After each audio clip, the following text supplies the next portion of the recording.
okay, whether the grandchildren with, the grandson and grandchildren, they started once again be part of a society. They are, it's a rough word, but to let me use that, they become an utility for the society. So spirituality is not something one at the age of 59th and 12th month or 11th month, 30th day, you just say, tomorrow I'm retired, I want to become spiritual. It doesn't happen. Part of life. Vanaprastha was a thing where people live. So Swamiji says Vanaprastha, when we start creating in Varanasi, which is going to be the place for graceful exit, that's a place where this kind of an elderly people, or we have to create an environment medically beautifully aligned, spiritual healing way, and make the crowd for a graceful exit. That's what I just, this giving me an internal belief that it is possible, because I'm just experientially seeing that. So mechanically making my mother, giving medication, all we do, but internal space wise, I can just uplift somebody and I can hold the space for them for the graceful exit. I was doing that with the pressure, but now beautifully with Swamiji's Vadavarana, I can do it me. We have to create a space for Vanaprastha, and that's a way an enlightenment society can. Of course, Swamiji has done beautifully sannyasa orders. He has made a Gurukul, and this Vanaprastha, if you could able to create it, it will be one of the real breakthrough for a Hindu community. The second thing I'm trying to take it from is a community living. What a job or responsibility for a grahastha, how they have to support a sannyasi community and Gurukul community. It is the job of grahastha. So that has gone deep inside me, and I'm just getting an experience of getting trained from seniors people like you. I'm sure this all would be very handy in taking up something in the Abhimukha Kshetra. So this is the way I'm just seeing, and I don't know how to thank Swamiji, and I'm still thanking, and it's a continuous process. With all gratitude, once again, I'm surrendering all this happiness, all the moods to this lotus feet of Bhagavan. So beautiful, Aya. Thank you so much for your very in-depth, candid sharing. Honestly, I'm sure a lot of people out there watching are resonating with what you're saying, but I'm sure we never ever thought about it in this angle, because it's not something that we could have conceived as an imagination. Like exactly like you said, it is the supreme pontiff of Hinduism, Bhagavan Nithyananda Paramashivam's absolute grace and compassion, that the experience is just like that made to happen. And that experience goes so deep, touches so deep, that it just awakens more and more layers of the superconscious breakthrough. Exactly like you said, the attitude. Before you may have taken up the Vanaprastha sannyas as probably a deep desire or a responsibility, but making it happen where it is just so natural and you enjoy it so much, and it is like one more offering of gratitude at the feet of Bhagavan, only he can do. It's so wonderful what you just shared. I'm sure all our viewers really got a taste of what the COVID care protection centers, which Bhagavan has graced the whole of India with by opening all the de facto spiritual embassies of Kailasa in India. I'm sure everybody literally lived through in the last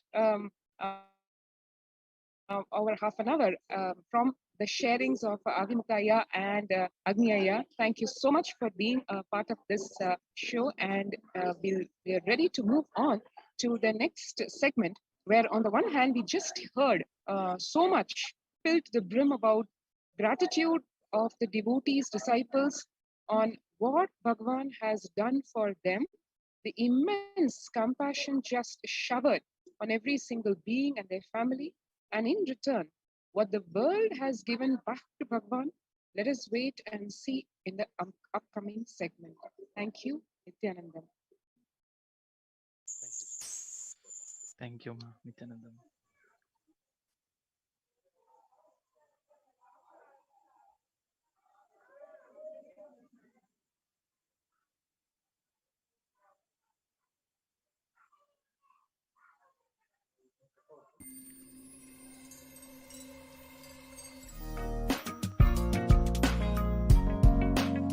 We get you health. We get you ability to build beautiful relationships in your life. We get you direct spiritual support, and we make sure you become wealthy.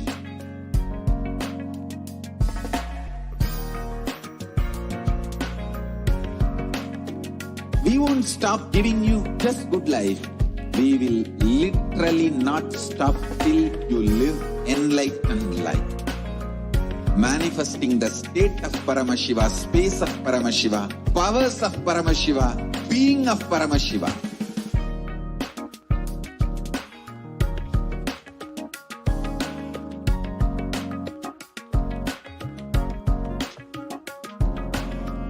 Whole world should become Kailasians.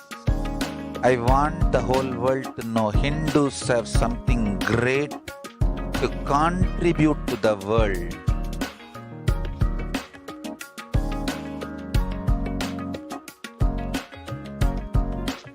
We have something great to contribute to the world. Let us do that.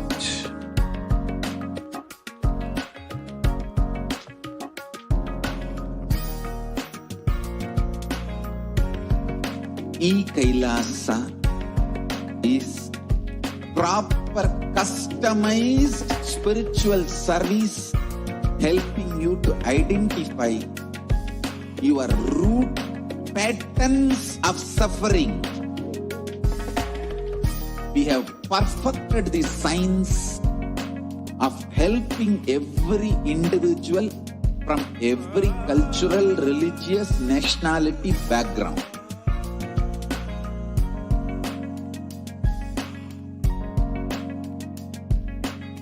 You will have lowest reactionary assumptions, highest awakened response, alive response for life continuously.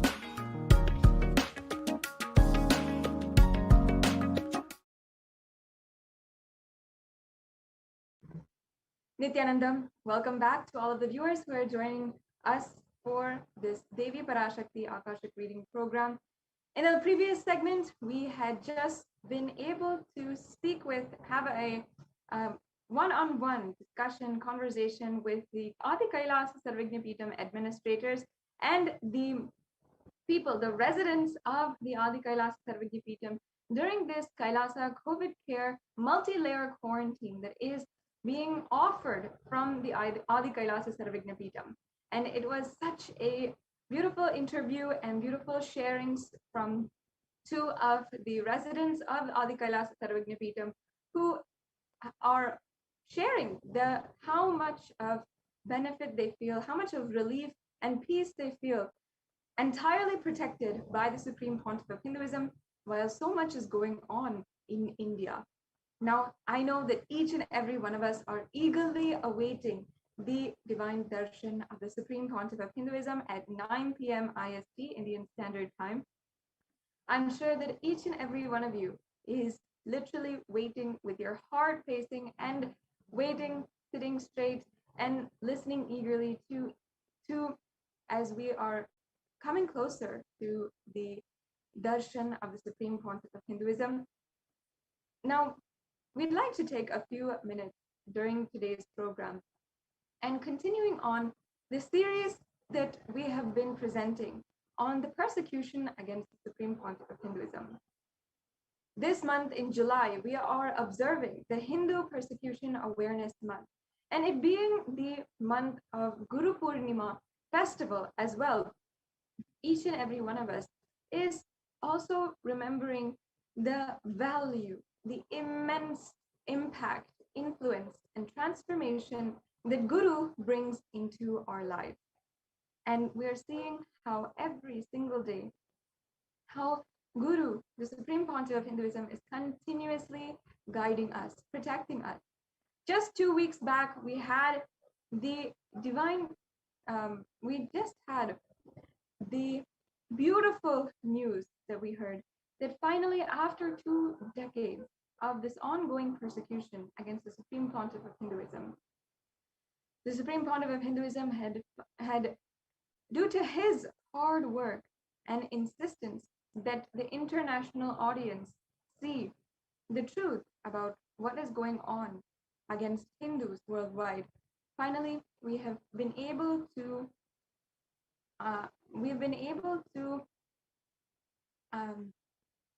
see that the United Nations has recognized the persecution against the Supreme Pontiff of Hinduism. So let us now begin this next segment on on understanding the Hindu Holocaust and the persecution that the Supreme Pontiff of Hinduism has undergone. And for each and every one of you, I request your deep listening and a few minutes of your time also to share the link in the scroll below.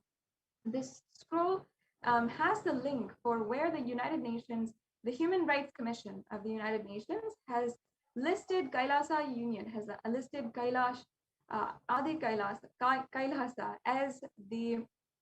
as one of the persecuted communities officially recognized, and also recognized for the denial of rights against women of Kailasa. So please do take a few minutes and share this with everyone that you know, not only with your family and friends, but also with people who may have a little bit more influence and a more understanding of this situation at hand, and who can bring the story, this untold story, history of the Hindu Holocaust to the whole world, and can bring make this platform a little bit more effective and recognized as the voice of Hinduism. With the contribution that the Supreme Pontiff of Hinduism has done for Hinduism being recognized by thousands of esteemed Hindu leaders, he is already recognized and revered as the Supreme Pontiff of Hinduism, and as well the last hope for Hinduism. So anything, the persecution done against the Supreme Pontiff of Hinduism is the persecution that has been ongoing against Hinduism itself. And as we see here, even though the world persecuted him, he only kept enriching. He only remained committed to his mission of bringing healing energy and superconscious energy to the entire world. These are a few of the articles that are done, that were published from the 24th of April, 2010. The next slide, please.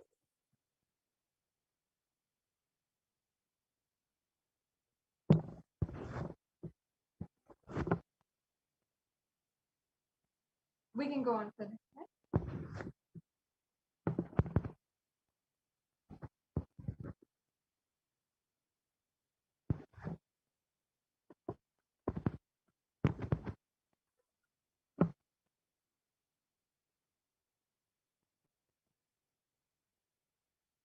So please take a few minutes and share the link for the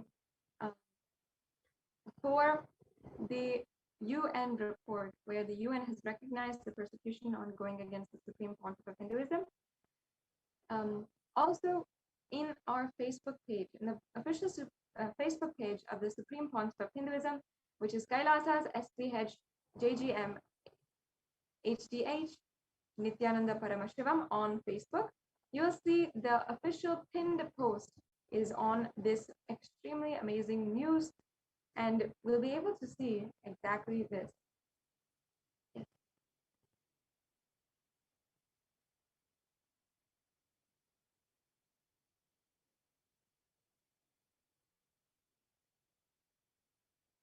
Yes. Now, as we saw, participants of the even 21-day inner awakening program saw 1,300% increase in their energy levels, and this was recorded during the inner awakening program, which is a 21-day residential transformational spiritual program. And during this, we had seen how the during these programs, we had seen so many different participants share their powerful experiences of what happened during this program. So in the following video, I request the NTV to project the video that we just had. In this video, we'll be able to see some of the very profound sharings of some of the participants of the Inner Awakening program. And you'll be able to see for your own, in your front of your own eyes, how this has literally made a breakthrough happen.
As you can see, the Supreme Pontiff of Hinduism, through these programs where we experience the powerful cognitions from the sacred Hindu scriptures revived by the Supreme Pontiff of Hinduism, it has brought breakthrough in the lives of so many millions of people, and even healed paralysis, even healed so many years of depression and anxiety. And as you saw in this video, it's even helped children transcend their autistic tendencies or autism itself. And through even Sri Kailasa United Nations for healing autism and so many other global initiatives that the Supreme Pontiff of Hinduism has started, the Supreme Pontiff of Hinduism has brought the Hindu scriptures, the Hindu solutions for extreme situations and extremely personal conflicts, such as even healing with your own body, to the whole world. The next slide.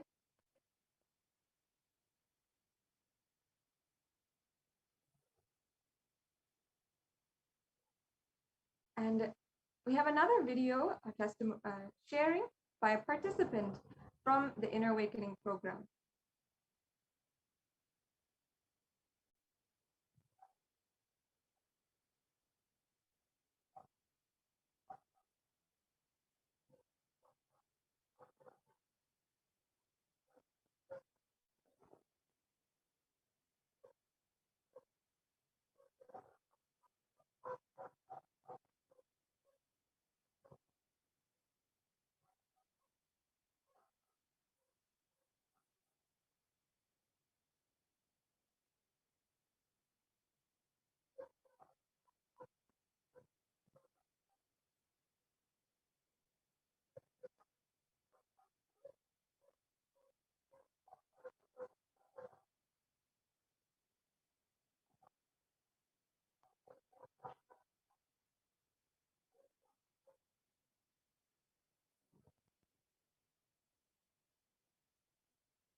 Moving on to the next slide. It seems we had an issue with the audio.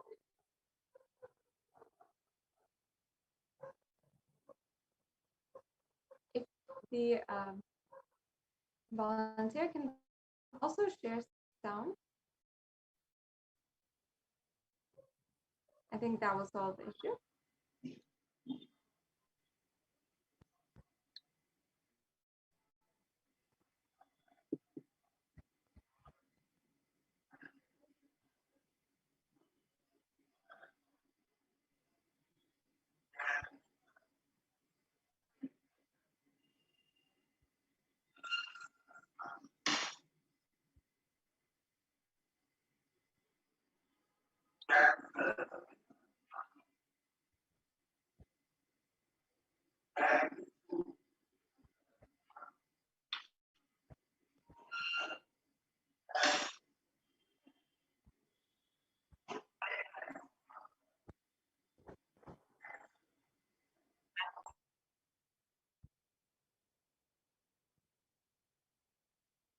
Yes. Sorry for the technical glitch. We'll just be right back with you after a few minutes.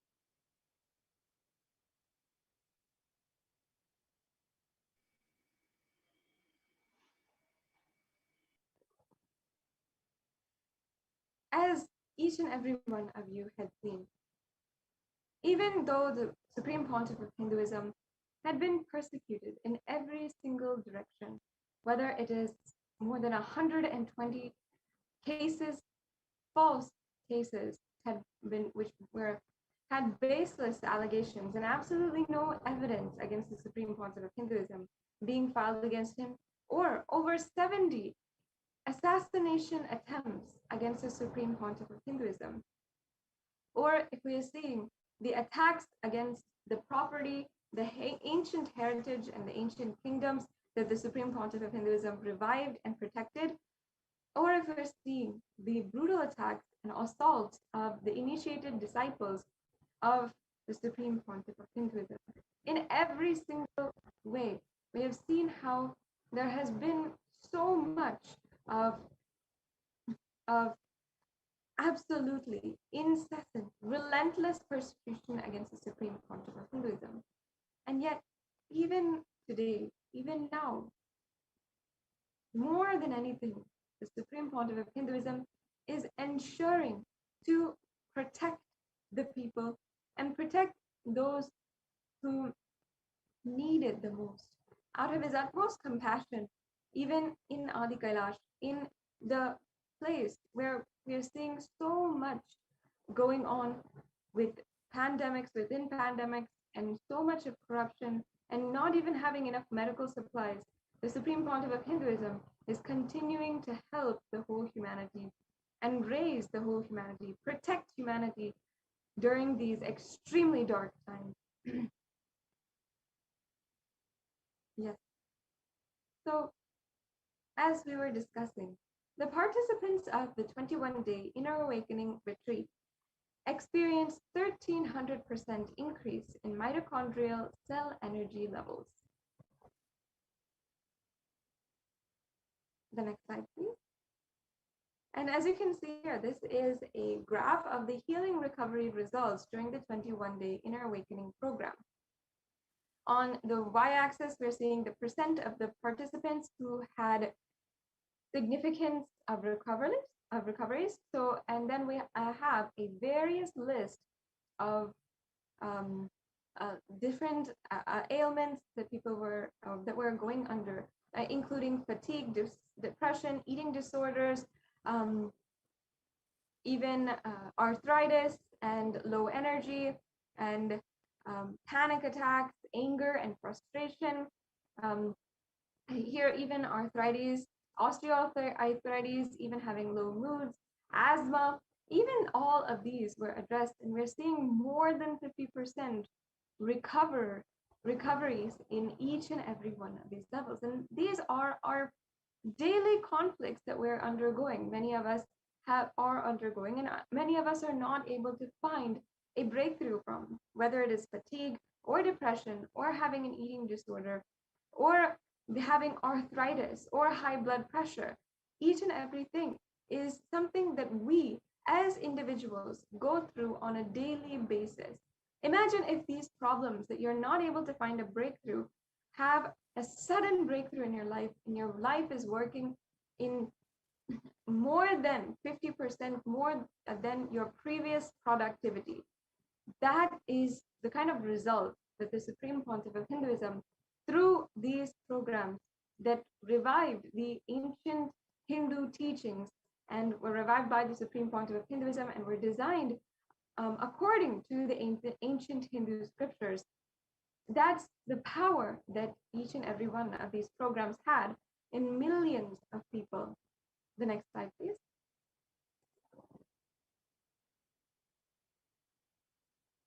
And in the Sanatana Hindu Dharma, the Guru, as we know, is the one who gives us so much and literally is worshipped even in a higher position than God himself. He is the ultimate healer. Here in the Sri Guru Gita, in verse 93, it says, I always bow down to Sri Guru, who is bliss, who exudes delight, and who is cheerful. His nature is knowledge and is aware of his own self. He is highest among the yogis and is adorable. He is a physician for disease of worldly existence.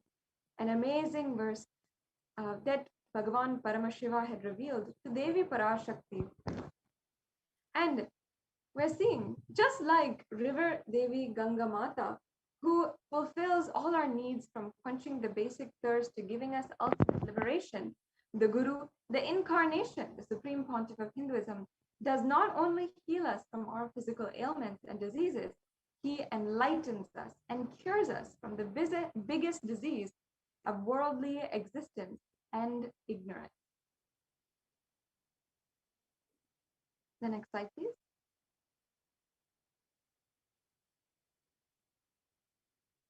But though the Supreme Pontiff of Hinduism had been healing so many millions of people, even from their deepest, most painful experiences, either in trauma or in the diseases that afflict them, the Supreme Pontiff of Hinduism had undergone the worst persecution, whether it is character assassination, ideological terrorism, cyber terrorism, delegitimation of principles, lawfare and malicious prosecution, and mob lynching. This is the untold story of over 2 decades of organized systematic persecution against the Supreme Pontiff of Hinduism. And the scale at which these attacks have been made on the Supreme Pontiff of Hinduism and Hindu leaders across Hinduism has no parallel in human history.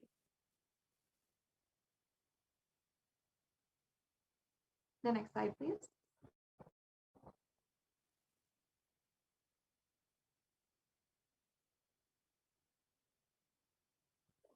If we see, first of all, the illegal arrest of the Supreme Pontiff of Hinduism, on the 21st of April, the anticipatory bail was denied. But what was the truth behind this? Police had lied that they had already arrested the Supreme Pontiff of Hinduism. And a few hours later, at 2:30 p.m., a team of CID officials illegally arrested the Supreme Pontiff of Hinduism. This happened on the 21st of April, 2010, as the whole world watched the devastation of the arrest of the Supreme Pontiff of Hinduism by state-sponsored elements and the anti-Hindu terrorists. And we saw a blatant crime being committed here, but we were entirely hopeless, entirely incapable of doing anything about it, because the media, the anti-Hindu terrorists and the nexus that they had formed against the Supreme Pontiff of Hinduism was absolutely determined to ensure that they execute their plans, conspiracy, and strategy against the Supreme Pontiff of Hinduism. The next slide, please.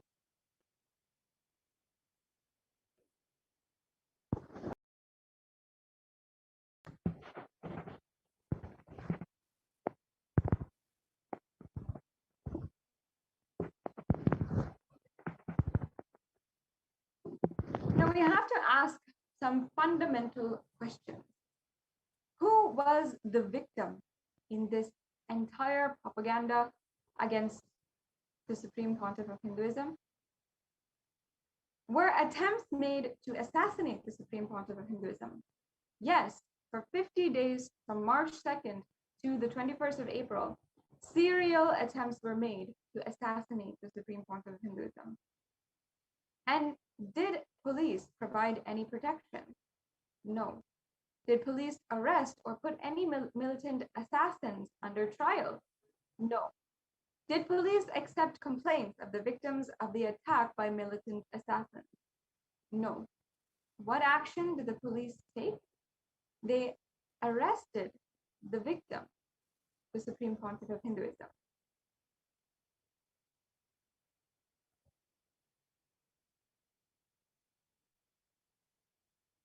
And not only that, they subjected the Supreme Pontiff of Hinduism against the media, who was outright demonizing the Supreme Pontiff of Hinduism.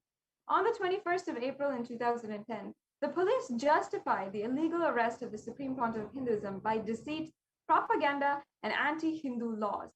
At the Chandigarh airport, upon instructions of the media, the police officers deliberately covered the face of the SPH, and the media used this footage to portray the Supreme Pontiff of Hinduism as a guilty terrorist. The propaganda was aimed to desensitize the Hindus of India and mob lynch the Supreme Pontiff of Hinduism during transit. Again, was there a victim of the crimes that they alleged against the Supreme Pontiff of Hinduism? Absolutely not. And at that time, an acid attack was executed against the Supreme Pontiff of Hinduism while he was in police custody. A shoe containing an acid egg was thrown at the Supreme Pontiff of Hinduism, and the assassin had aimed this on the face of the SPH, and it hit the SPH on his left thigh. This was done outside of the Bengaluru airport. The acid egg burst open. The video was shown on the news channel, including NDTV, as a subject to ridicule the Supreme Pontiff of Hinduism.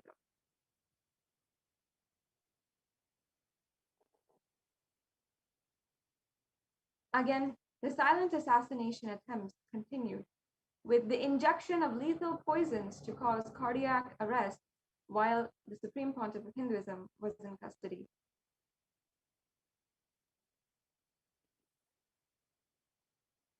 The next slide, please. The police forced conditions of starvation and terminal dehydration on the Supreme Pontiff of Hinduism, and he was the one who fed millions and was starved and dehydrated for 7 days and nights. The next slide, please. And can you imagine if the Pope, a religious leader of Catholicism, was starved for 7 days? The Supreme Pontiff of Hinduism, who has revived Hinduism from a grassroots level to span the whole planet with his revival of Sanatana Hindu Dharma, with his hard work and compassion, through his hundreds of spiritual embassies and thousands of individuals who established and were inspired by his teachings. The standing principle and rule number one of the Supreme Pontiff of Hinduism from day one has been no hungry stomach. And everyone who walked in was given food for the last 22 years, continuously over his entire mission. The blatant lawfare had only handicapped his disciples from enabling even a small meal for their guru, the Supreme Pontiff of Hinduism, but it was a great risk for his welfare and health.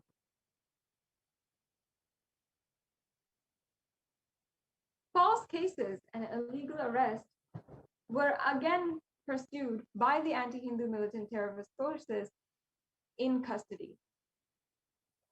Their attempts to assassinate the Supreme Pontiff of Hinduism had actually induced hypothermia, and they treated the Supreme Pontiff of Hinduism worse than an animal.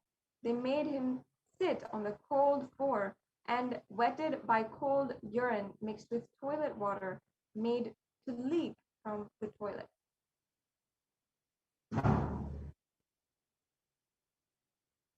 The Supreme Pontiff of Hinduism was sleep deprived at night and made to undergo third-degree torture during the day. As an example, the Prime Minister of Israel from 1977 to 1983 described his experience of sleep deprivation as a prisoner of the NKVD in the Soviet Union as follows. In the head of prisoner, a haze begins to form. His spirit is weary to death. His legs are unsteady, and he has one sole desire, to sleep. Anyone who has experienced this desire knows not even hunger and thirst are comparable with it.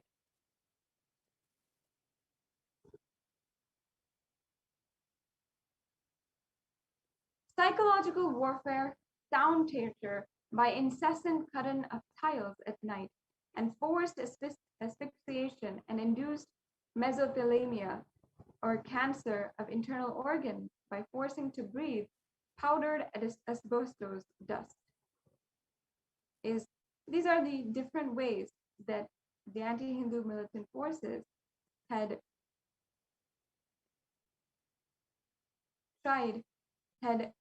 implemented third-degree torture on the Supreme Pontiff of Hinduism, while they had kidnapped and placed him in illegal custody. Then the blatant blasphemy, force-fed beef to a pure vegetarian monk practicing non-violence as a spiritual vow. The one who initiated millions into vegetarianism as a spiritual lifestyle through Samaya Diksha was attempted to be force-fed to eat sacred mother cow as meat. The next slide, please. And multiple medical tests were illegally administered against the Supreme Pontiff of Hinduism with no medical background, with no medical professionals even. And there was no legal order for these tests to be conducted. The injection of fatal long-term chemical poisons multiple times a day in the name of blood tests. The injection was of lethal poison to cause cardiac arrest.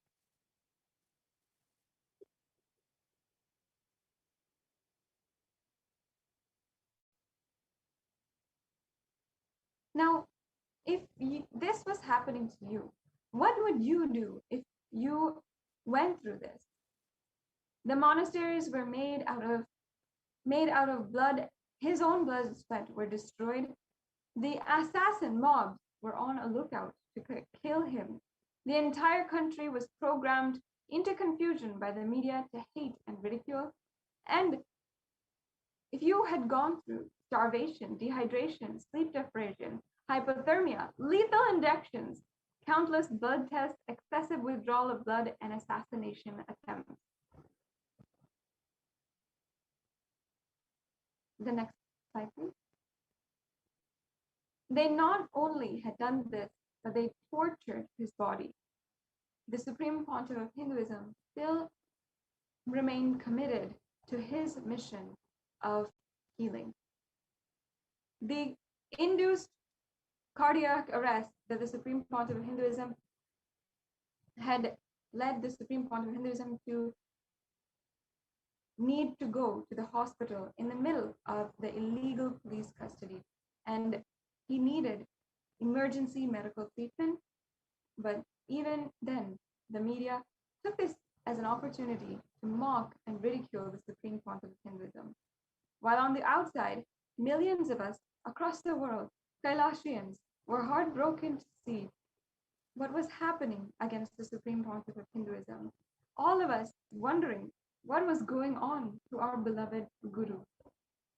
The next slide, please.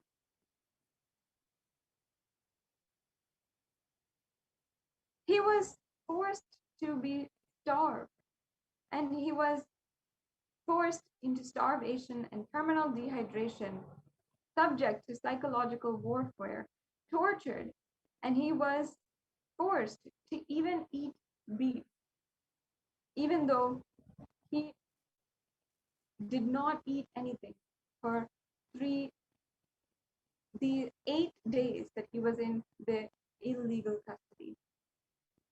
And on the contrast, the Supreme Pontiff of Hinduism provides 10,000 vegetarian organic meals a day, always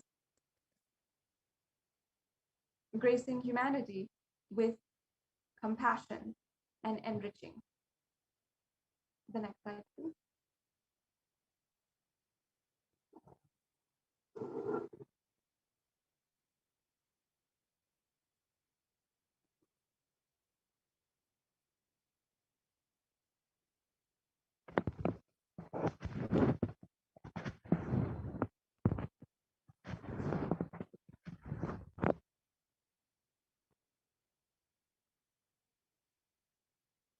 And not only this, we saw how they had continuously been injecting lethal poison in the name of a blood test to cause cardiac arrest to the Supreme Pontiff of Hinduism.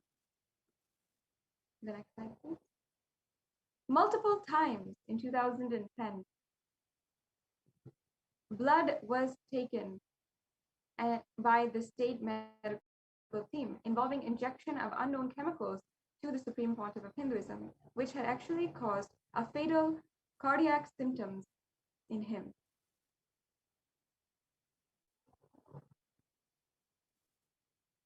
And here we see a example where they had what the Supreme Pontiff of Hinduism, where they had literally injected and induced a cardiac arrest and caused chest pain. And the New Indian Express has published this article about how this blood test had caused the cardiac arrest and cardiac trauma. The next slide, please.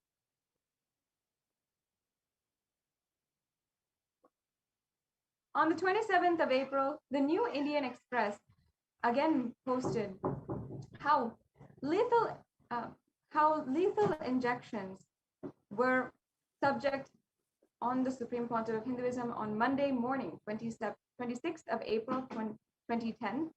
And then the Supreme Pontiff of Hinduism was taken to court immediately after the test, and then he was taken to the hospital.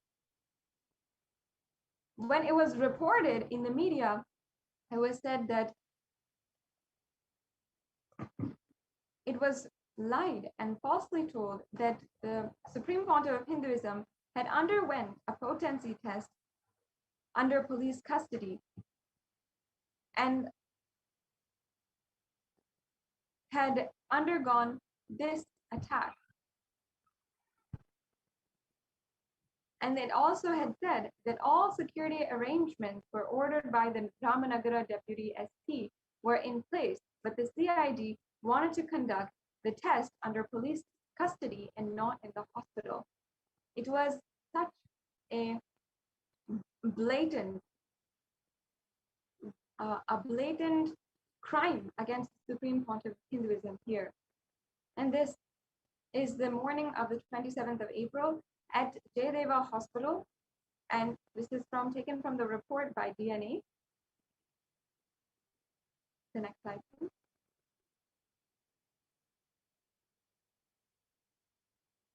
We can see the picture of the Supreme Pontiff of Hinduism clearly not able to stand up, even being brought out in a wheelchair from the hospital after being admitted after symptoms of cardiac arrest were induced with lethal injections given in the name of blood tests.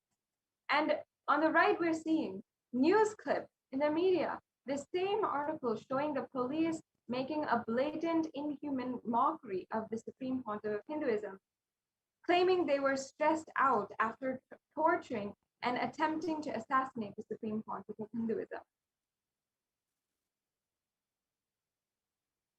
Understand, would the police in your country torture somebody and then ridicule that person in the media? How does it make you feel to see Swamiji on a wheelchair? For millions of us across the world, including myself, to see these images was absolute devastation. And to see the Supreme Pontiff of Hinduism, whom for years and until now, seeing him, worshipping him as my guru and God, it brings so much of heartbreak to see him absolutely alone, defenseless, while he is the incarnation of Paramashivoham himself. The Supreme Pontiff of Hinduism was hospitalized after cardiac trauma caused by lethal chemical injection.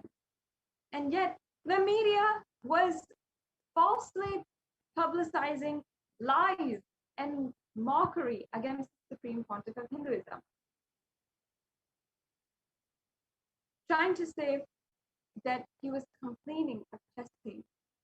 Is it a complaint when what the Supreme Pontiff of Hinduism had gone through was a literal heart attack? We even had later on the devotees who had immediately rushed to the hospital. First of all, they did not even know when the Supreme Pontiff of Hinduism was rushed to the hospital. They only saw, only in the media, that the Supreme Pontiff of Hinduism was in the hospital. They immediately rushed to the hospital and were shocked to see the Supreme Pontiff of Hinduism being subject to so many different tests, even in the hospital, not even being given a proper hospital room. And he was not even able to ask for himself for the proper medical treatment for the induced heart attack that the anti-Hindu militant terrorists had put him through. The next slide, please. Again, here we see what the media had said against the Supreme Pontiff of Hinduism. They're trying to say controversial self-styled God-man arrested on rape and other charges was admitted to hospital here tonight, and he complained of severe chest pain. The next slide, please.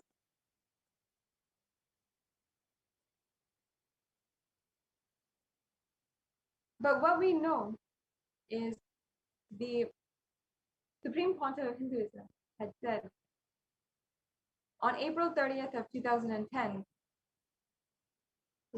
they quoted the word from the Supreme Pontiff of Hinduism saying, "I am a Swami. If I die, please don't subject my body to a post-mortem, because I'm a spiritual leader who will do good for the public.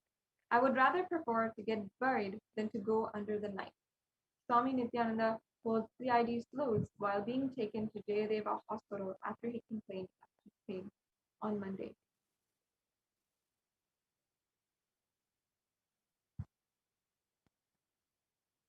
On the way to the hospital, the Supreme Pontiff of Hinduism had asked the CID Superintendent of Police, Yogappa, what would happen if he died. And Yogappa replied that in that case, his body would be sent to post-mortem, adding for good measure that he, Yogappa, would be arrested following Swami's custodial death. And that was Nithyananda made the remark about the knife. In this article, you can see the Supreme Pontiff of Hinduism pleading with the man who had induced the attack against the Supreme Pontiff of Hinduism that his body be protected, to follow the Hindu rites and to follow the Hindu ritual of how the Swami and sannyasis should be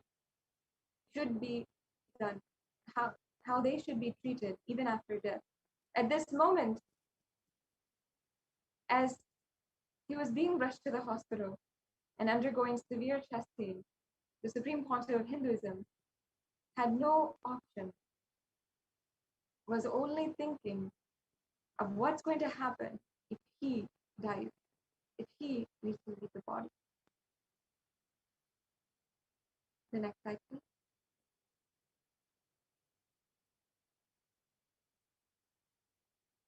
In this condition, the Supreme Pontiff of Hinduism was made to run on the treadmill. And just a brief timeline of events.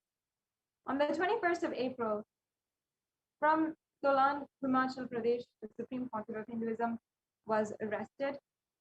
And until the 25th of April, he was under illegal custody. 4 days, the Supreme Pontiff of Hinduism was forcibly interrogated, tortured, and was ridiculed in the media. On the 26th of April evening, seeing the Supreme Pontiff of Hinduism suffering and undergoing cardiac trauma, the judge ordered medical attention, and the Supreme Pontiff of Hinduism was admitted to Jayadeva Hospital on the 27th of April 2010 morning, as shown in the picture alongside here. As you can see, the Supreme Pontiff of Hinduism was made to run on a treadmill in this condition. On the 27th of April 2010 at 3:30 p.m., again, the CID restart their grilling. Was the admission to the hospital itself one more assassination attempt? What were they trying to do here? Even the police and media say he is cooperative. So why again and again did they start interrogating? On the 26th of April,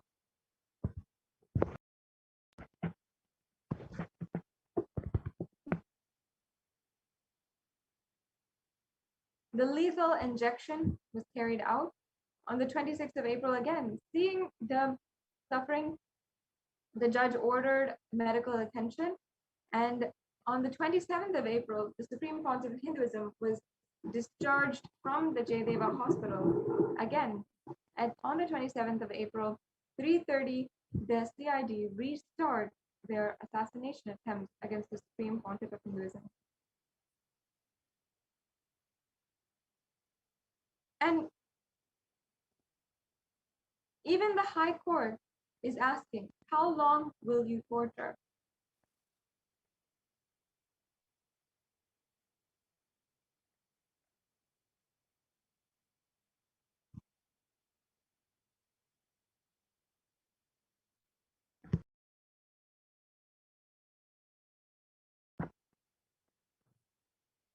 In 2010, as the days progressed slowly and tortuously, one of the disciples of the Supreme Pontiff of Hinduism, who was a doctor, was able to get the permission of the government to see and visit the Supreme Pontiff of Hinduism.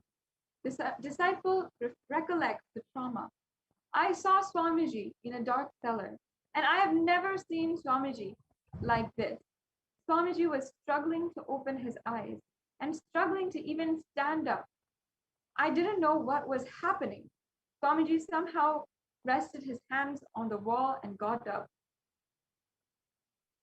and was continuously blinking his eyes. He looked as if he was searching something, and I tried helping Swamiji. The next slide, please.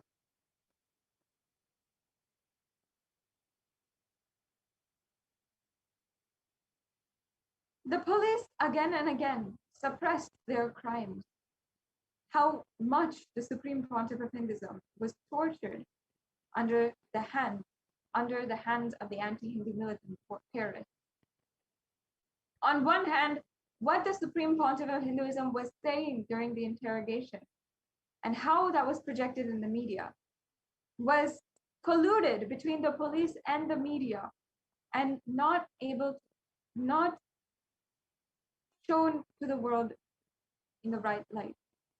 The actual statement of the Supreme Pontiff of Hinduism was his body is not capable of indulging in any sexual act, and he can prove this through a medical potency test. But what the media headlines said was, I am not a man. The next slide, please.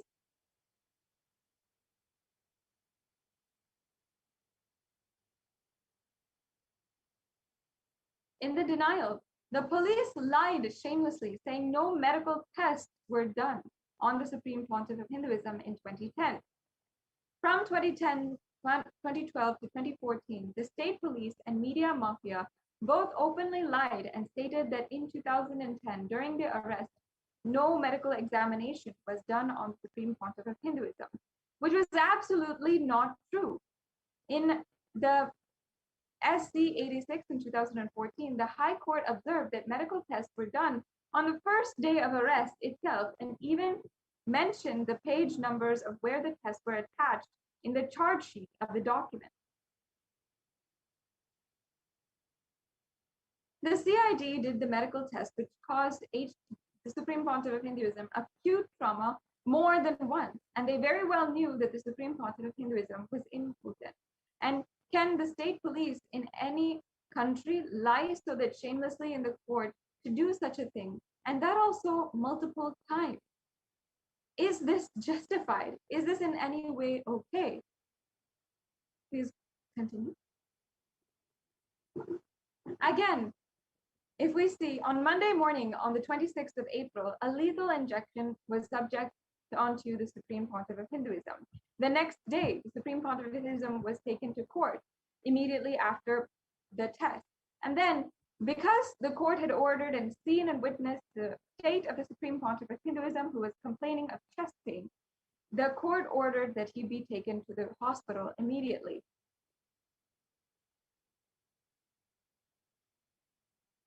The next slide, please.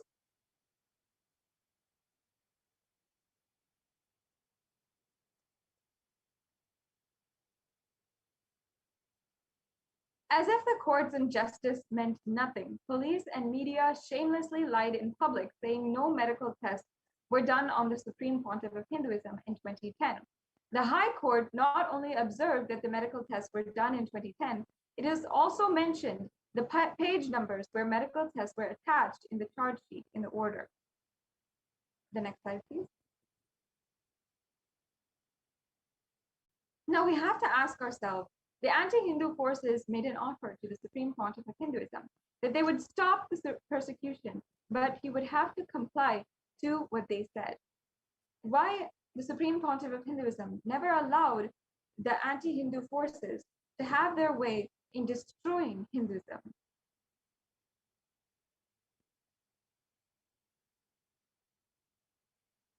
Yes, let us now watch this brief video on the attacks done against Hindu leaders.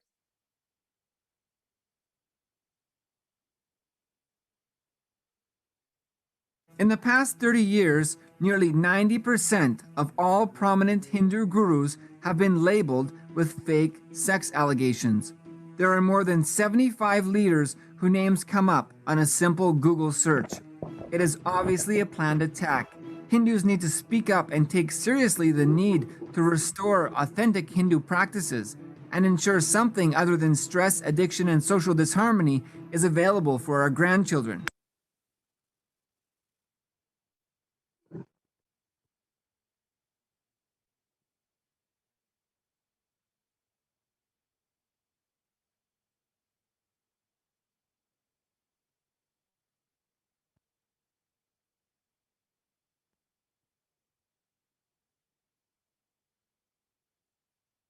The next slide.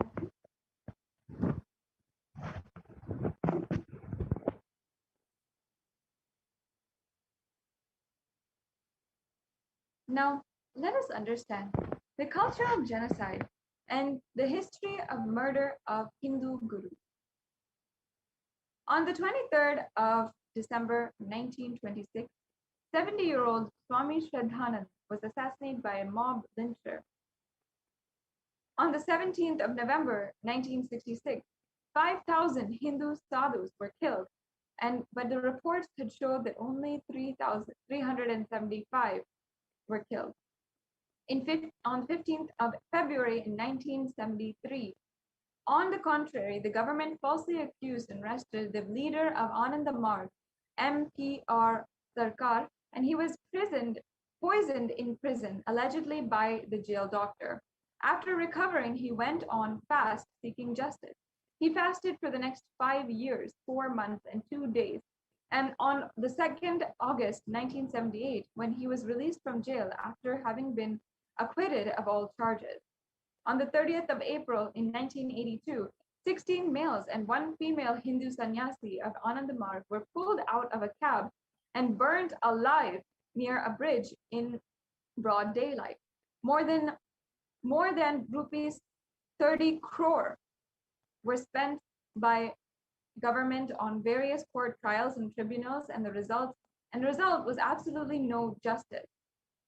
On the 23rd of August in 2008, Swami Lakshmananda Saraswati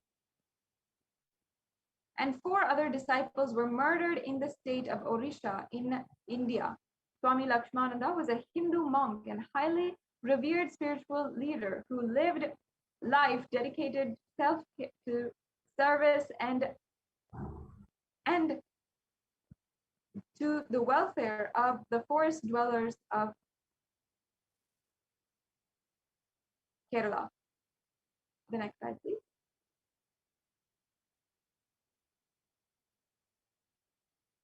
And here we're seeing the brutal crimes done against the Hindu gurus from November 7th of 1986. 5,000 Hindu sadhus who were killed in police action.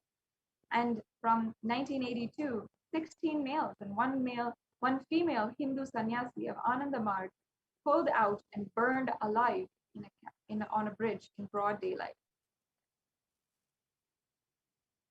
The next slide, please. Here is a picture of Swami Lakshmananda Saraswati and 4 of his disciples who were murdered in the state of Odisha in India. And he was a highly revered spiritual leader who lived a life dedicated to the welfare of forest dwellers, the Vanivasis of Kandamal.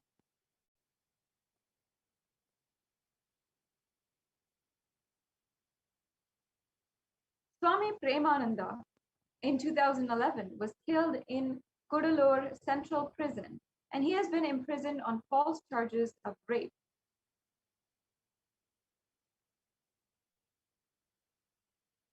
And on the 1st of September 2013, Asaram Bapu was arrested on false charges. On 10th August in 2014, in the 21st century, Pakistan and Afghanistan have less than 1% of Hindu population. And once they were entirely Hindu populated nation, Hinduism survived in India because of the tyaga of Naga sadhus and protected Hindus and temples during the invasion, like in Vrindavan and Kashi, by sacrificing their lives. Today, the Naga sadhus are beaten and killed on the way to the very same street. From the 19th of November 2014, police killed 6 disciples of Saint Rampal and arrested Saint Rampal and sentenced him to life imprisonment.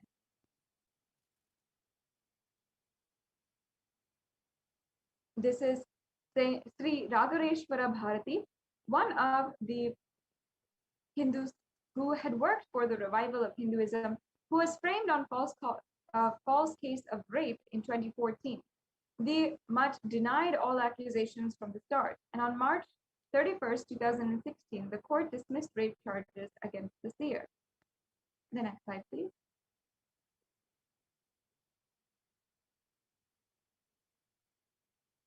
And again, the cultural genocide continued, with Swami Avimukhteshwarananda in the September of 2015.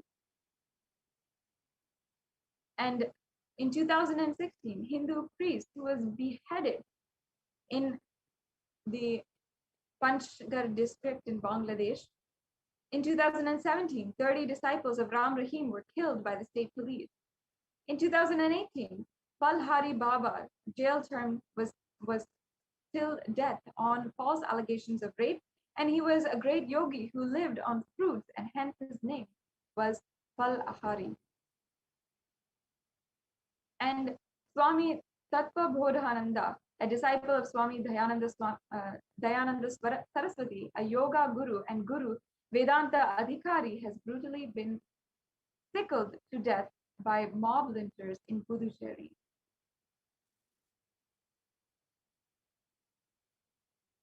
This is the death of the Hindu priest who was beheaded by Islamic State in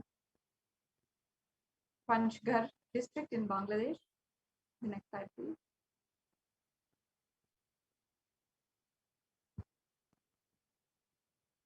The next slide, please.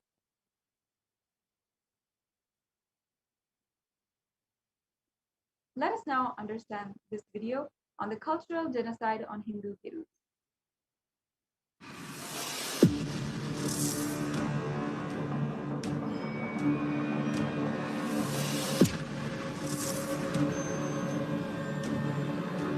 It is recorded in Vedic times there were 56 deshas, or Hindu nations.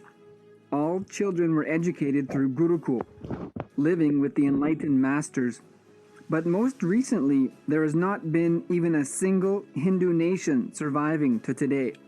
Not India, not Nepal, no place. In previous centuries, India faced relentless invasions of marauding barbarians, raping and pillaging for over 1,000 years. More than 500 million Hindus brutally murdered. Most other major global traditions have nations, countries where their lives and practices are protected today. Hindus have no such place. In many countries today, it is in fact very dangerous, deadly, to be Hindu and to live a Hindu lifestyle.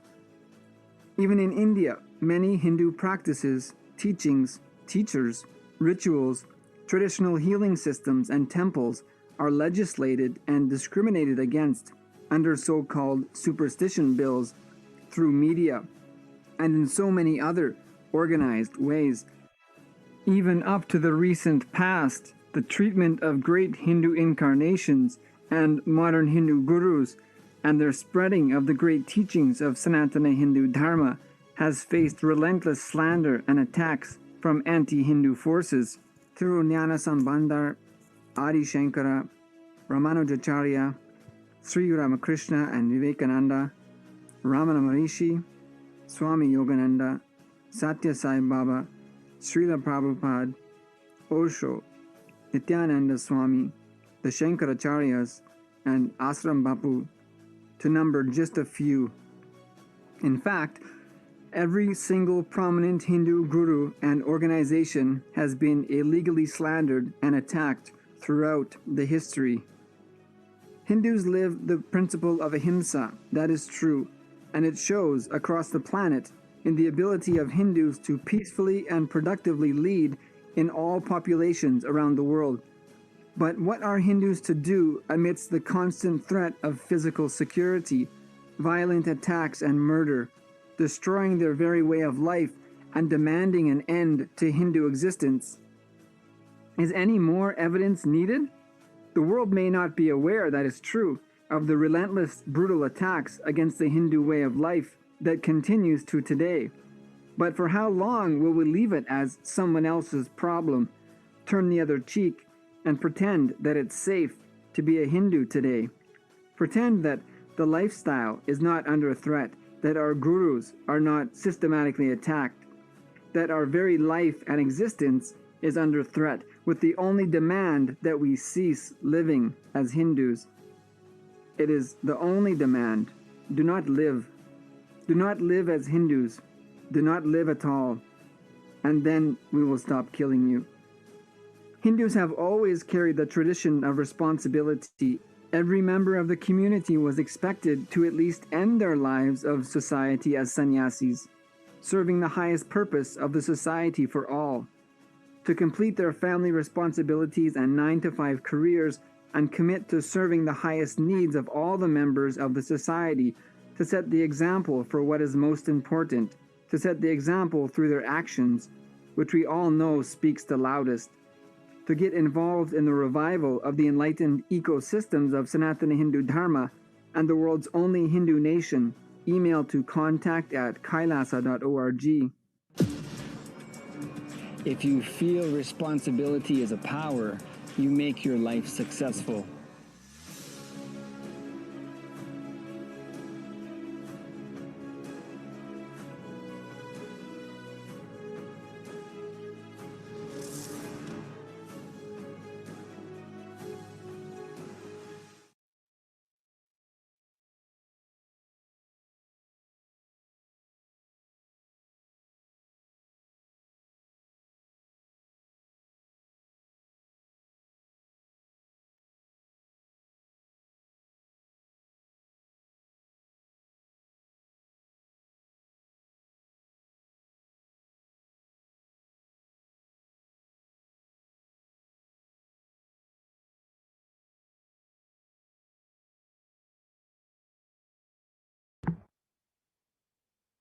Yes.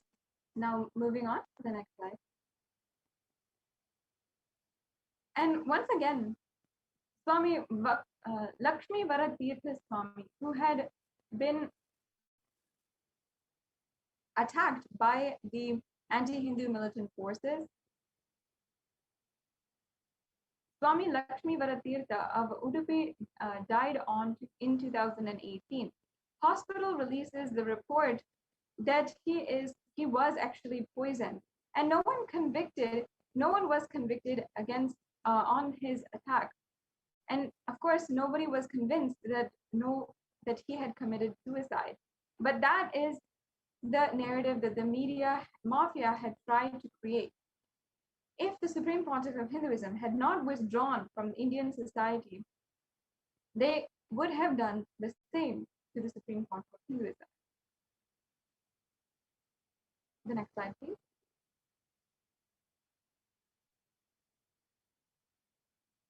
And again, the attacks against the Hindu sannyasis and Hindu gurus is continuing even into 2020, last year. If we see 15th of April 2020 in Maharashtra, a mob of over 100 people had killed 2 sannyasis in Palghar. On the 16th of April in 2020 in Bihar, an 80-year-old Swami Hindu was murdered in Bihar. And on the 25th of April in 2020, monks attacked in Hoshalpur ashram in Punjab.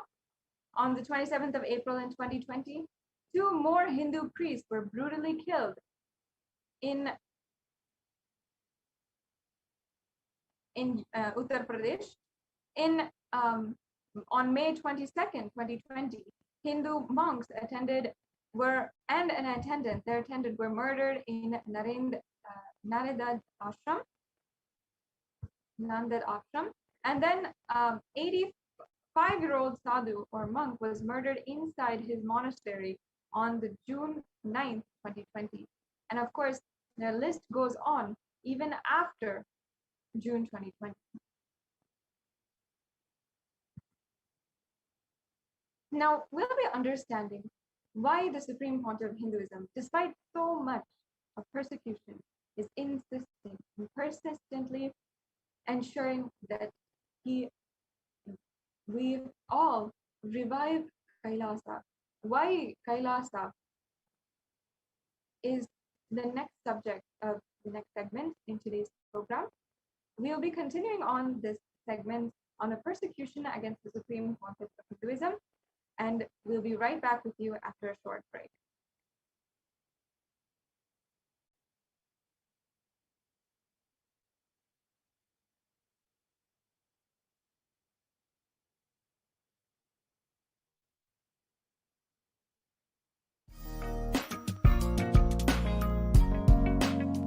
We get you help.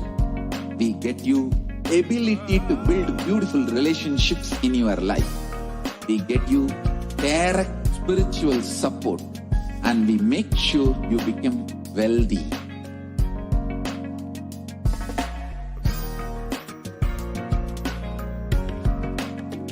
We won't stop giving you just good life.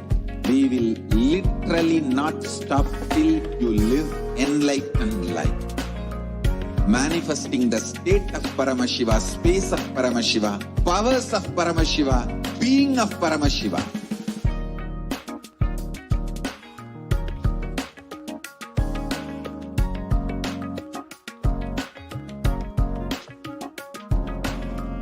Whole world should become Kailasians. I want the whole world to know Hindus have something great to contribute to the world.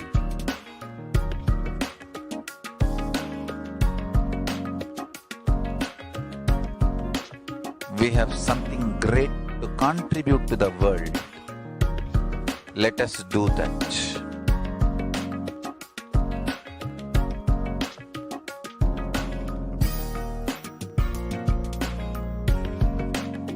Kailasa is proper customized spiritual service helping you to identify your root patterns of suffering.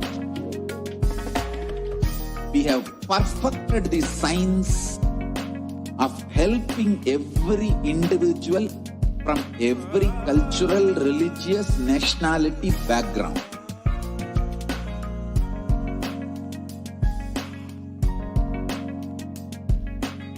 You will have lowest reactionary assumptions, highest awakened response, alive response for life continuously.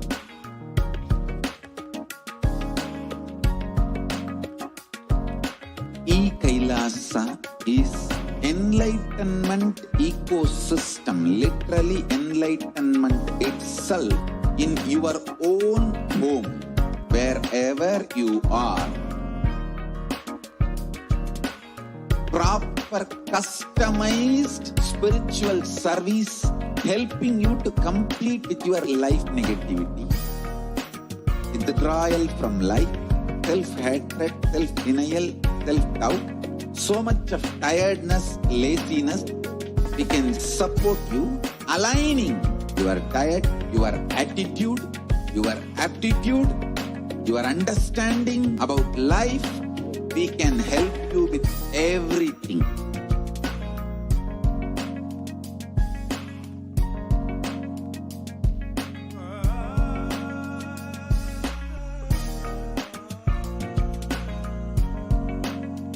If you are interested in enlightenment, we will immediately bring this to you.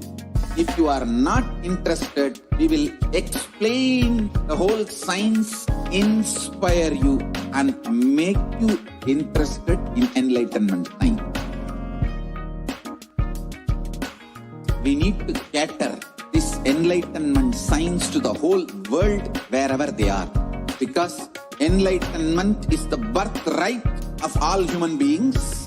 Kailasa is responsible to provide that to all human beings.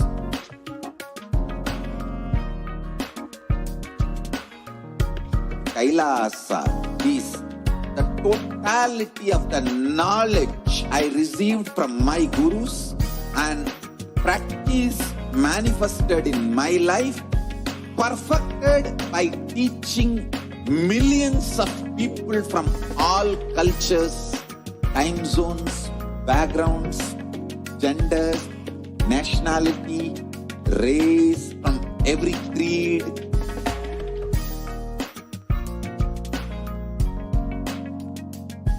So this absolutely perfected knowledge available to you, served to you in your home without even you moving out of your couch, free of cost.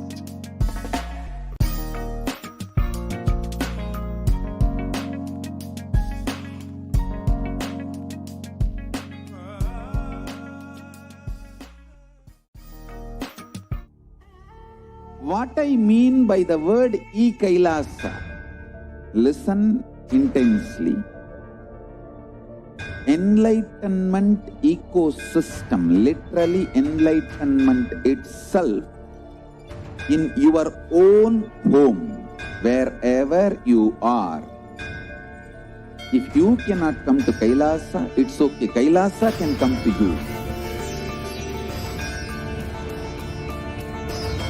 Kailasa coming to you is e-Kailasa.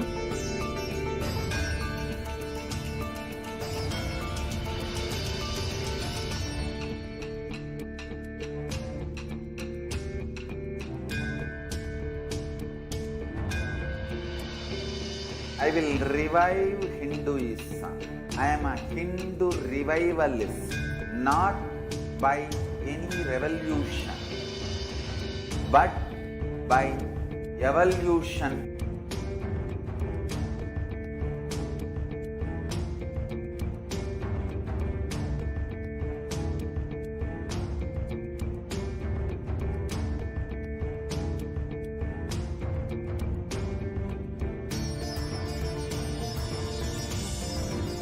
And setting model community.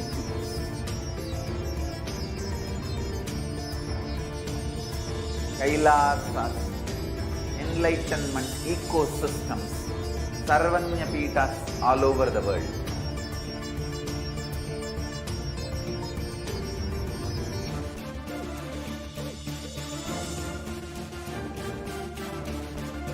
All powerful cognition, knowledge, only when you live power manifestation and possibilities manifestation happens.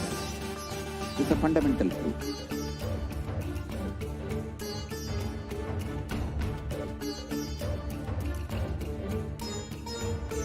Hinduism cannot live exclusively as one sampradaya. No.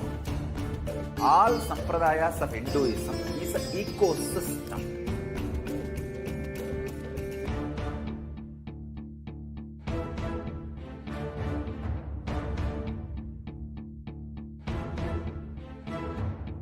So don't keep quiet thinking that if one sampradaya is attacked, only that sampradaya is going to be affected. All of us are ecosystem.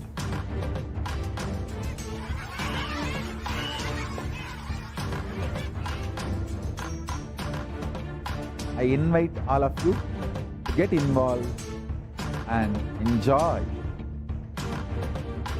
Hinduism by the principle of Dharmo Rakshati Rakshitaha. When you protect Dharma, Dharma protects you.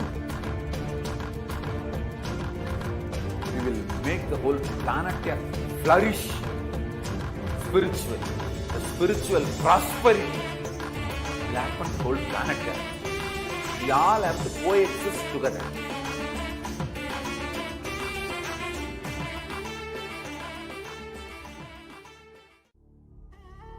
What I mean by the word e-Kailasa, listen intensely. Enlightenment ecosystem, literally enlightenment itself, in your own home, wherever you are. If you cannot come to Kailasa, it's okay. Kailasa can come to you. Kailasa coming to you is e-Kailasa.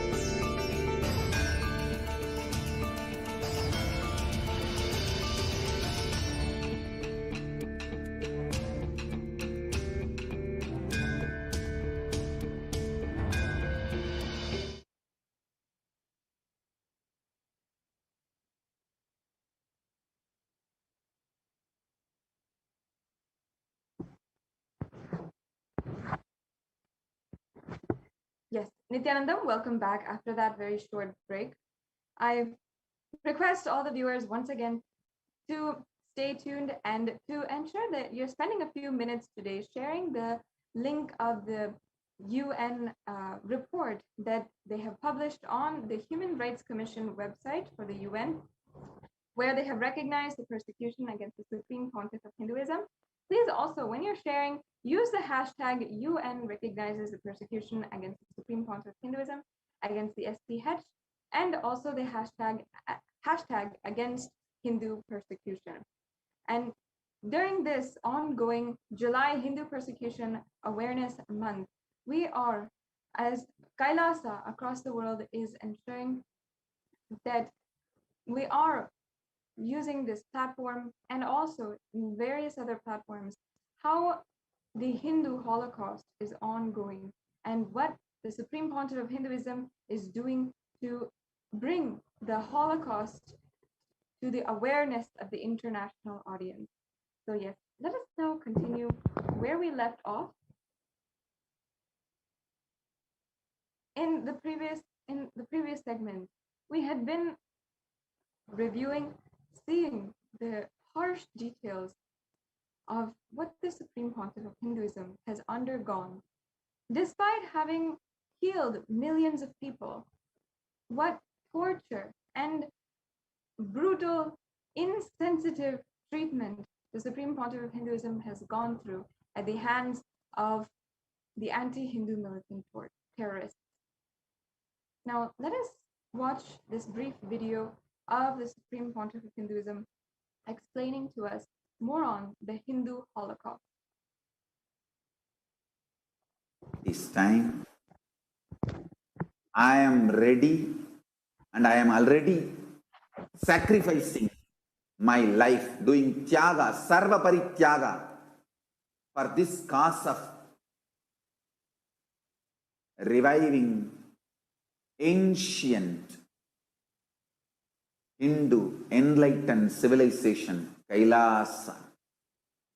And I beg all the Hindus outside India, Hindu diaspora all over the world, give me 2 kids from each family.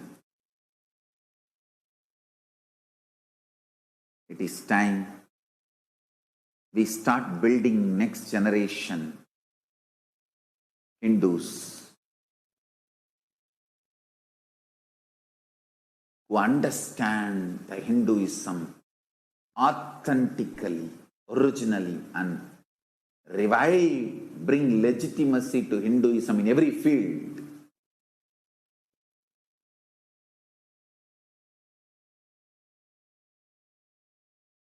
All the Hindu diaspora, Hindus settled all over the world, it is time to wake up from the illusion and delusion.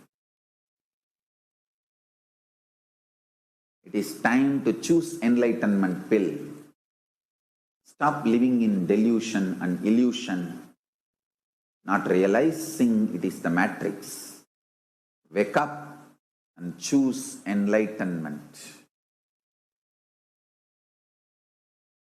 I am not asking your money, I am not asking your luxuries, I am not asking your comforts. Actually, I am asking your kids. It is going to be more work for me. If I am working now 20 hours a day with more Gurukul Balasans, I will have to be working 24 hours a day, 24/7 a day. I am only asking more work and more responsibility.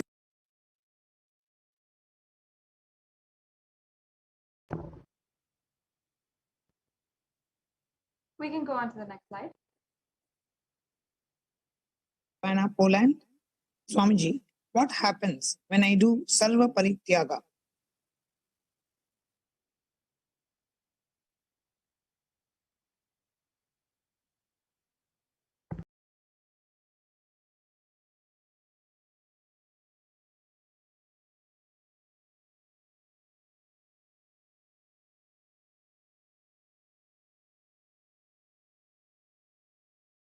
I manifest in you completely as Paramashiva and Parashakti. When I manifest, I live the very life I am radiating in Maha Kailasa in you. You became a boon, blessing for the planet Earth. You became my vehicle. You became my Vahana. You became my body. You embody me, Paramashiva. You became a great blessing for yourself and for the whole universe.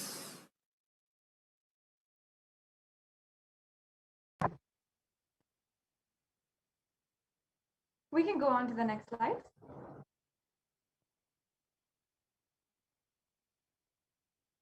The next slide, please.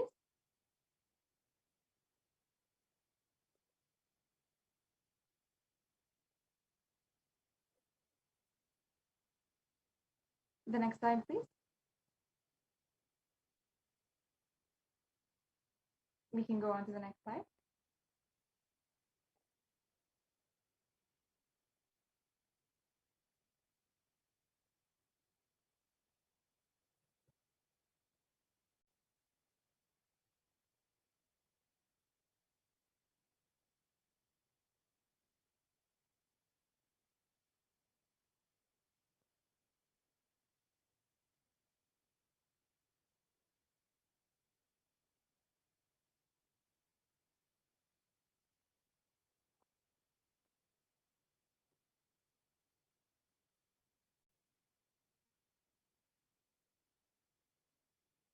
Yes, I invite all of the viewers, if you are understanding the amount, what the Supreme Pontiff of Hinduism has undergone and what he is doing for the world is absolutely, it's absolutely horrendous. The amount of treatment and the crimes against humanity that the Supreme Pontiff of Hinduism has undergone himself and all of the men, women, and the disciples of the Supreme Pontiff of Hinduism at the hands of the anti-Hindu militant forces. And the United Nations has finally recognized the persecution of the Supreme Pontiff of Hinduism and how the Supreme Pontiff of Hinduism, as a world's foremost advocate for the empowerment of women and children, how much he has done for protecting Hindu women and children, and ultimately what the anti-Hindu militant forces are doing against Hindu women and children of Kailasa, and continuously berating the denial of human rights, of basic human rights against the women, children of Kailasa. I request each and every one of the viewers to take a few minutes now and share the link for the UN report and let us ensure that the truth about the persecution against the Supreme Pontiff of Hinduism is told to the world. Yes, we can go to the previous slide. Let us now watch the beautiful sharings from different participants of the Inner Awakening programs and the Paramashivoham programs that have happened over the course of the last 2 decades, where the Supreme Pontiff of Hinduism has continuously been aiding and healing the whole world. It is such a beautiful way that the Supreme Pontiff of Hinduism has been continuously uplifting, transforming, and inspiring each individual, each human being to live a higher ambition in their lifestyle and uplift the quality of life for every human being. So let's watch a few videos on... I came to Swamiji 4 years back. I was very sick. My liver failed. Doctors left the hope. Then Swamiji cured me. Bring down the creatinine level, and slowly within 6 months he cured me. I did not pay Swamiji 1 rupee. That kind of service Swamiji has done to me. From that day, I have become a faithful servant of Swamiji. Today, what I am hearing about Swamiji is very painful to me, because all that he is doing for the mankind, whoever it is Tamil Nadu, Karnataka, Andhra Pradesh, whatever it is, he is doing the entire world the good thing. Then I do not know, I don't see any reason why Swamiji should be punished like that. It is not at all humanitarian. Some humanitarian organization should take it up and fight the right of the Swamiji or Swamijis in India. Thank you. Yes, As you can see, this man's sharing of how he has been, how his liver had entirely healed. Without having given anything to Swamiji, Swamiji had literally healed and just simply uplifted this man from what he was suffering from extremely, excruciatingly at that time. We'll now continue and watch the next video.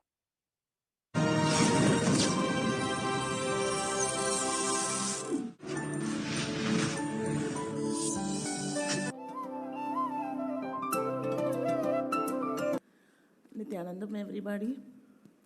I'm Ma Pranava from Oman. Actually, today I'm not here to talk about myself and my experience, which I have of 7 in IAs. But today I'm here to talk about my mother-in-law, Srimati Lakshmi Devi Trignanam, and the miracles which IA has created for her. And my mother-in-law, Lakshmi Devi Trignanam, was in wheelchair for past 8 years, and this is the 9th year running. And she had a hip fracture and was not able to move freely. And when my husband Shri Priyan, that is her eldest son, told that she has to do in her awakening, she was a bit panicky. All because that she was not able to move, who will look after her? She has to visit the washroom every 15 minutes. And then when the first day, she asked Swamiji, this is her problem. And immediately he said, I am there, don't worry. Before this 21 days, I will see that you will walk. And today you can see the miracle happening. She's no more in that wheelchair. I mean, she was not able to get up herself. She needed help and not able to walk because she was scared where she will slip and fall. And today she's walking without anybody's help, only with the walker. And Swami yesterday, he said, today he will make her walk without that walker also. And we are just eagerly waiting for that miracle to happen. 2 years back, I brought my mother with the same condition. She had extreme gout problem. She was a heart patient with a block. The same miracle happened with her, and this is an experience I wanted her also, my mother-in-law also, to experience. And she is extremely happy, and she has no words, Swamiji. Actually, she had prepared to talk, but suddenly she became scared of talking. Extremely grateful and thankful, Swamiji. And I want everybody in this, especially people of Karnataka, to see this miracle happening, and everybody can experience that. And Karnataka, please open your eyes wide and look into this. And media especially has to open the eyes and look into this miracle. And nobody else can do except our incarnation, Paramahamsa Nithyananda. Nithyananda Swamiji ki Jai! Nithyananda Swamiji ki! Nithyananda Swamiji ki! Thank you, Swami. In this video, we saw how literally after 30 years of being bedridden and complete paralysis, a woman who was able to walk just with one initiation from the Supreme Pontiff of Hinduism. This is a power of the healing from the incarnation of Paramashiva himself. Let's go on further and hear the sharing of more participants and more disciples of the Supreme Pontiff of Hinduism.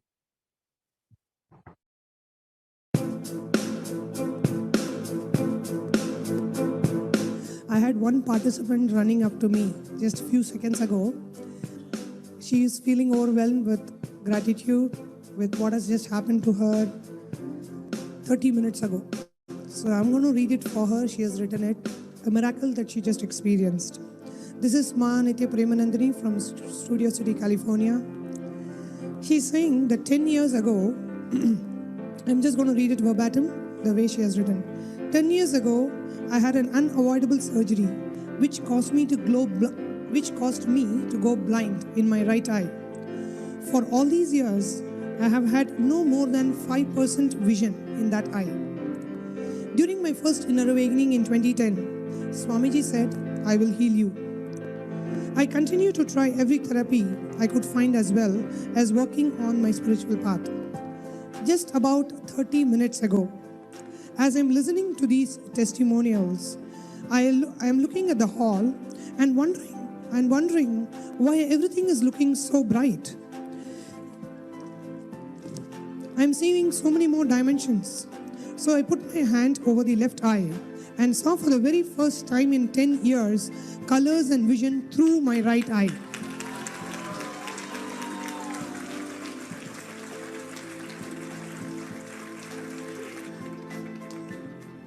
Especially the peripheral vision, which had been completely dark, she now has a vision, her right eye is back. She is expressing her immense gratitude to Swamiji for the miracle which has just happened to her.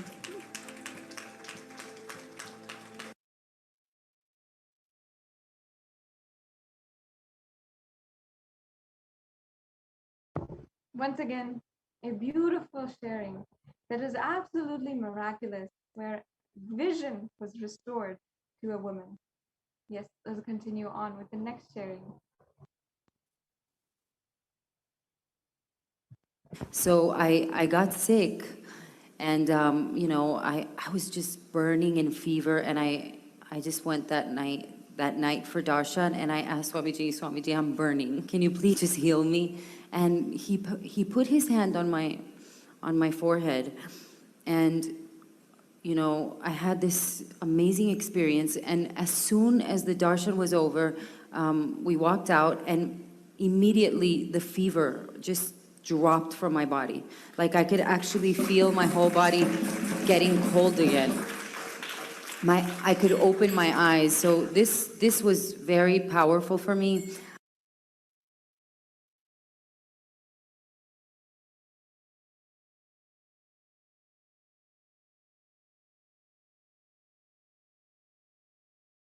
I didn't know anything about Hinduism and gurus, but I have found, that it has been incredibly helpful. So I haven't felt like it's a segregated religion and that I had to kind of, get away from who I am. But I found that it's really just helped me become strong, healthy, fit, and smart. I'm still learning a lot about it. I've also heard people saying that, Swamiji brainwashes him and be careful of all of this and that kind of thing. But I would have to say I could not disagree more with this. I know Swamiji is not taking me away from my background and culture. He is, in fact, enhancing it. He knows more about me than anyone else does. And the specific healing and process he has brought me through is only for me. So no one else could go through this, because what he's doing is he's actually lifting me up to my higher self. So I am of English descent, and he has removed the obstacles from me realizing the strength of my background and where I come from. He's doing this even though the English have not been kind to Hindus throughout history. So this is happening because he's actually just sharing the science of Sanatana Hindu Dharma, which is a science for enlightenment. And so it doesn't segregate, it's not forceful, and it's not racist, it's not violent, but it's only like positive. So no matter who you are, what it will do is it will bring you to your higher self. And it will empower you for a better life, and it will also definitely bring you to your life so that you can live out your life mission effectively.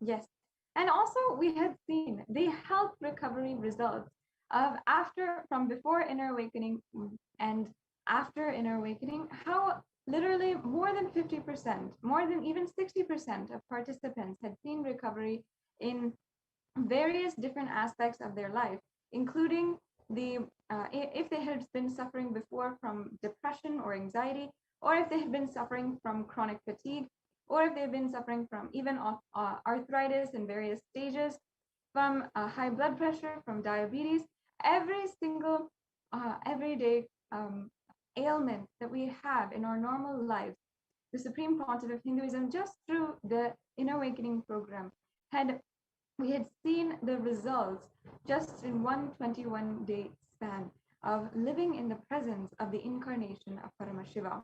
Now, it was not just this, but even through so many other different programs, including, for example, Nirahara Samyama, we saw how so many different ailments, so many different health problems were just simply cured and simply disappeared after doing a Nirahara Samyama Vrata, guided personally by the Supreme Pontiff of Hinduism.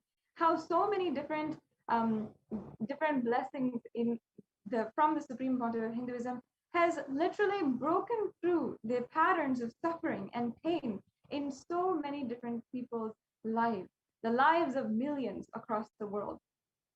And yet, the Supreme Pontiff of Hinduism, what he has undergone and what he has sacrificed at this time is absolutely inexplicable. How we can even comprehend a being who is so non-violent and so compassionate that he continues to keep on giving, to keep on ensuring, protecting, giving, and being the most non-violent being on planet Earth, despite having gone through so much of torture at the hands of anti-Hindu terrorists. The mission of the Supreme Pontiff of Hinduism, the revival of Kailasa, the ancient enlightened Hindu civilizational nation, is for the upliftment of the quality of life for the whole humankind, and helping each individual uplift their life and seek the higher ambition in their life. As we see today, there's so many different kinds of corruption, different kind of social upheaval, different kinds of crises, and also the different deadly diseases that are rampaging the streets and killing people, literally. It's at this time the Supreme Pontiff of Hinduism, out of his utmost compassion, has opened the doors of Kailasa and even protected anyone who seeks protection during these extremely grave times.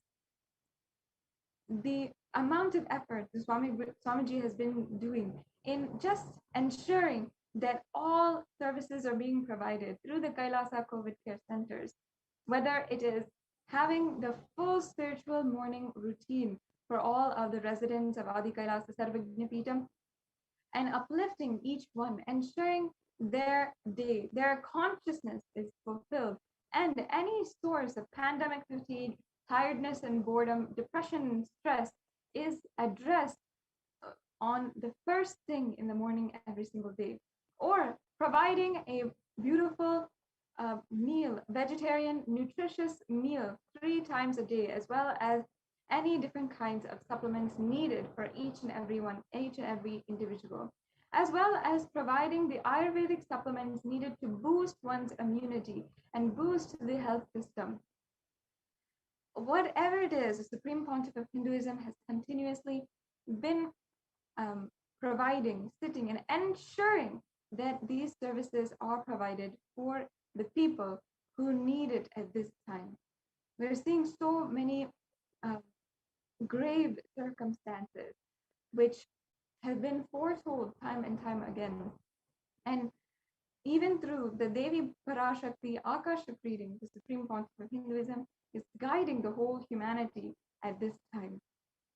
In just a few minutes, we will be having the darshan of the Supreme Pontiff of Hinduism and having the enlightening audience of the avatar himself.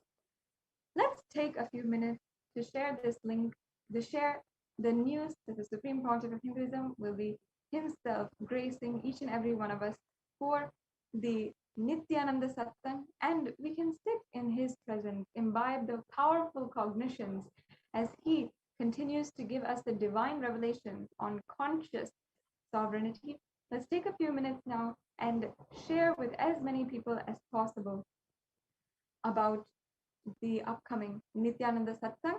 We'll be right back with you after a very quick break.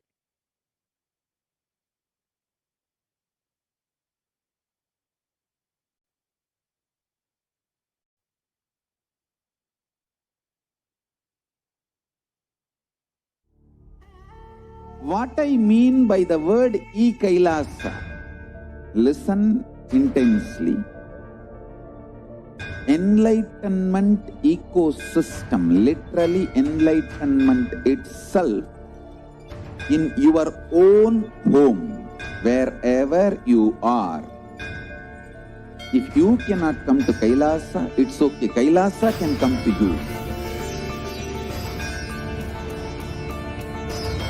Kailasa coming to you is Kailasa.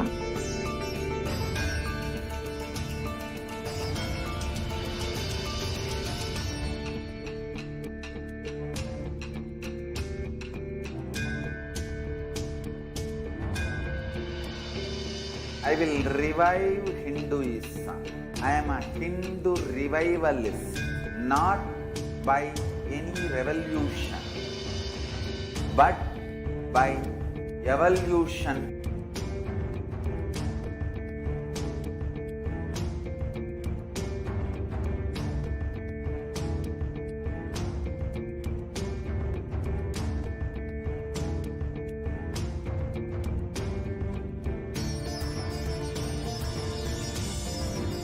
And setting model communities.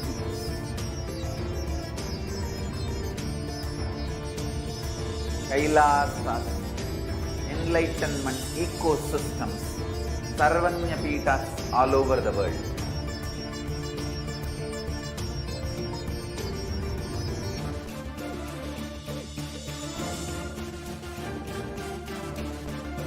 All powerful cognition, knowledge, only when you live power manifestation and possibilities manifestation happens.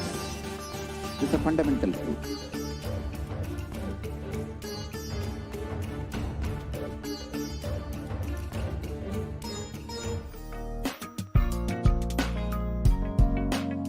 We get you health. We get you ability to build beautiful relationships in your life. We get you direct spiritual support, and we make sure you become wealthy.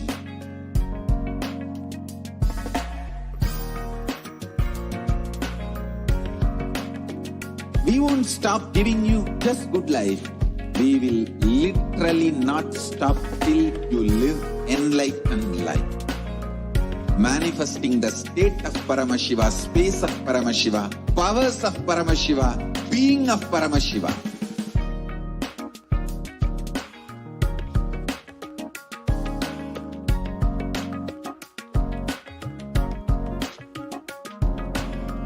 Whole world should become Kailasians. I want the whole world to know Hindus have something great to contribute to the world.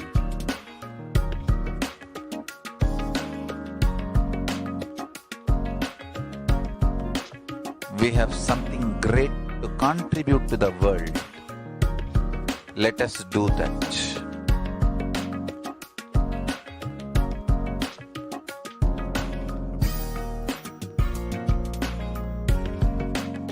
Kailasa is proper customized spiritual service, helping you to identify your root patterns of suffering. We have perfected the science of helping every individual from every cultural, religious, nationality background.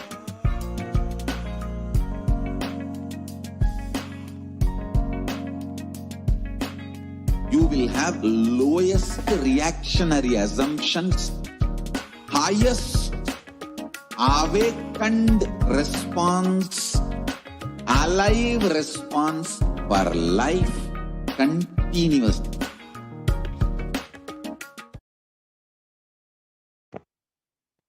Nithyanandam, welcome back after that very quick break.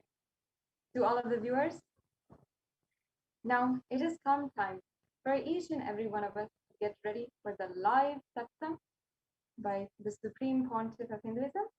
As we are just a few minutes away, let's take a few minutes now to share with as many people as possible about the live Nithyananda satsang, and you can use in all the different social media platforms and make sure that you are sharing. Let us know. Get ready for the darshan of the Supreme Pontiff of Hinduism. Sit with your head, neck, and spine in a straight line and be in a deep, restful space of awareness and chant the Mahavakya. Om Nithyananda Paramashivoham.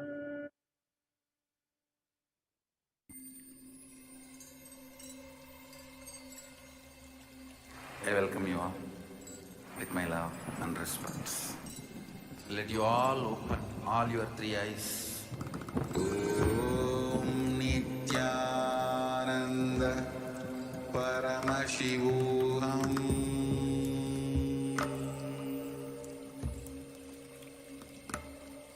Om Nithyananda Paramashivoham.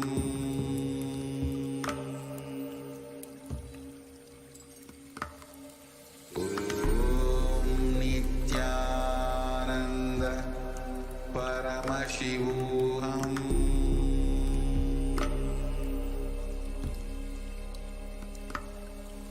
Om Nithyananda Paramashivoham.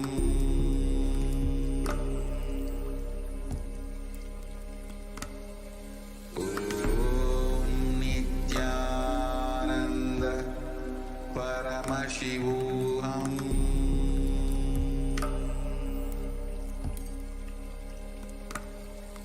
Om Nithyananda Paramashivoham.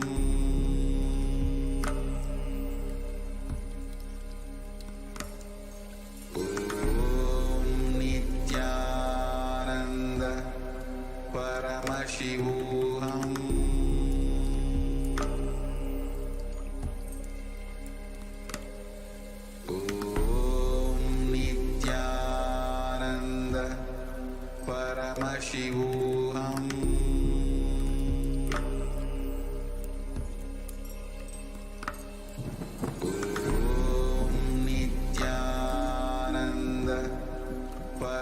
Paramashivoham.